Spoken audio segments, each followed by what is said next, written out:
Gasoline. The world can't stop because of the United States. We can't stop the Paris Climate Agreement. We can't stop having G20 meetings. We can't stop having tax reform. We can't stop having digital taxation. We can't have the United States adjudicate exchange rates. That's the job of the IMF. We can't not have an appellate system at WTO.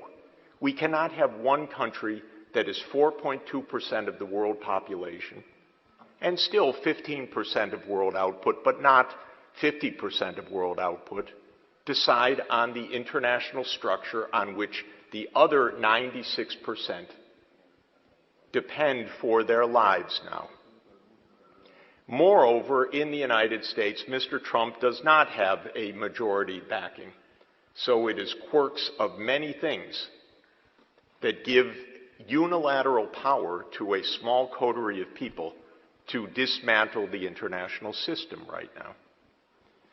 What I would just beg of you who are running the international system, have an open discussion.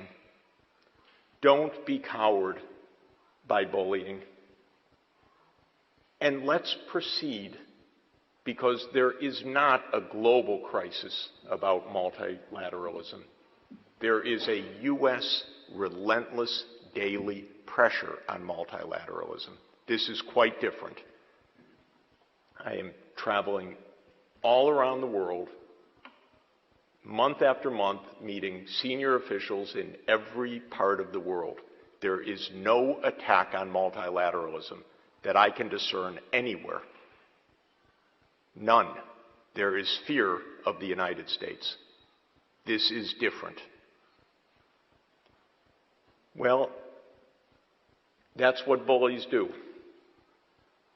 Bullies threaten you. You step a little bit ahead, you'll get pummeled. But if the whole world says, we continue our discussion, we continue the fight against climate change, you can do what you want. But we continue WTO, we continue climate change, we even have discussions at the fund and the bank. It's a little bit harder at the bank, but it's true. It's a whole board.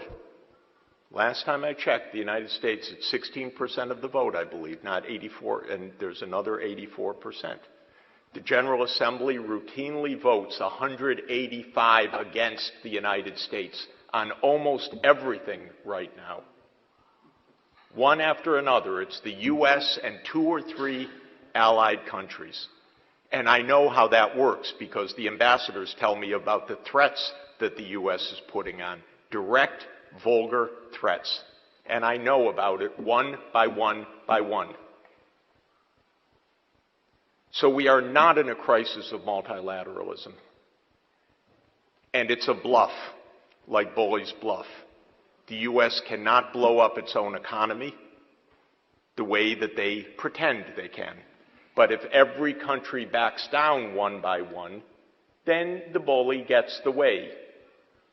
These issues are too important to be determined by Mr. Trump. It's not only Mr. Trump, because U.S. unilateralism has been in vogue now for about 20 years.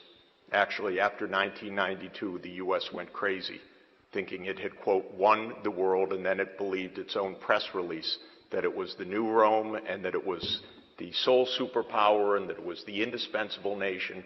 So this has been true since 1992. But it got a lot worse right now because the overt hostility against everybody, the threats against everybody, the lawlessness against everybody is completely unprecedented. And it's an abuse of our laws in the United States every day because Trump has none of this authority. This is under national emergency legislation that he's taking these actions. How can he threaten France with a tariff on wine? Because France rightly says that there should be a digital tax. You think that's an American law? Of course not. This is lawlessness, complete lawlessness. So we had a good discussion today. There is really a big consensus on this world for a decent world. It's not unanimous, but let's not depend on unanimity. Let's move forward when a large part of the world wants to do the right thing. Thank you. Well,